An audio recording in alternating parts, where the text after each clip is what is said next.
The Ceylon Petroleum Corporation has limited the dispensing of fuel for vehicles at filling stations with effect from today. With that, filling stations are permitted to pump only fuel worth 2,000 rupees for motorcycles at a single time. For three-wheelers, the limit has been set at rupees 3,000 worth of fuel. Meanwhile, the maximum amount of fuel allowed to be dispensed to cars, vans and SUVs is rupees 8,000. However, the restrictions are not applied to buses, lorries and other vehicles used for commercial purposes, according to the CPC chairman. The CPC previously put restrictions on dispensing fuel volumes in mid-April in an attempt to prevent a shortage of fuel and to curb fuel-related irregularities. Revealing through a Twitter post yesterday, the High Commission of India in Colombo revealed that a ship carrying 40,000 metric tons of petrol had reached the Colombo port. This brings the total Indian fuel supplies through an Indian credit line to approximately 440,000 metric tons. In the meantime, Power and Energy Minister Kanchana Vijayasekara says that priority has been given to diesel supplies for electricity generation due to the breakdown reported at the plant and the Norachole power plant. In a Twitter message, the minister revealed that 90-octane petrol and 95-octane petrol are being rapidly issued to the market. Furthermore, the minister says that 95-octane and auto diesel are being distributed in limited quantities, while vessels carrying crude oil and 95-octane petrol are yet to be unloaded at the port. Nevertheless, due to the prevailing scarcity of fuel, long fuel queues were observed throughout the country today as well. Moreover, due to unavailability of sufficient stock, some petrol stations were seen closed for the day. Meanwhile, a tense situation was reported last night in Horana after a filling station had not released fuel to consumers despite having sufficient stocks.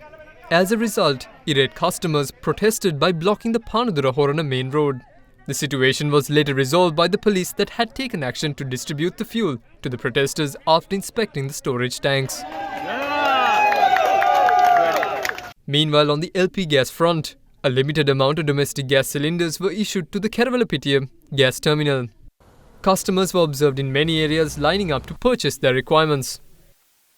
In the meantime, two fundamental rights petitions filed by the Bar Association of Sri Lanka filed at the Supreme Court to urge the government to prepare a long and short-term program to provide uninterrupted essential commodities such as gas, fuel, medicines and electricity were taken up today. The petitions were examined today by a three-member bench consisting of Justices Preeti Padman Suresana, Janakti Silva and Mahinda Samyavardhana. During the hearing, the Bar Association informed the bench that the government needs to explain itself as to why funds from the Indian credit line was used to import steel. President's Counsel Udita Egalahava, who appeared on behalf of the Bar Association, told court that 30% of the funds allocated through the Indian credit line has been used to import steel and that the Minister of Finance has also acknowledged it. The President's Counsel added that during the time of serious economic despair endured by the people, a credit facility intended to import essential items being used up to import steel is not acceptable. Appearing on behalf of the government, Additional Solicitor General Naren Pulle informed court that an affidavit including the steps taken to resolve the current economic crisis has been presented to the court by the Secretary to the Ministry of Health and the Secretary to the Ministry of Power and Energy. Furthermore, the Additional Solicitor General requested another date to brief the court on progress.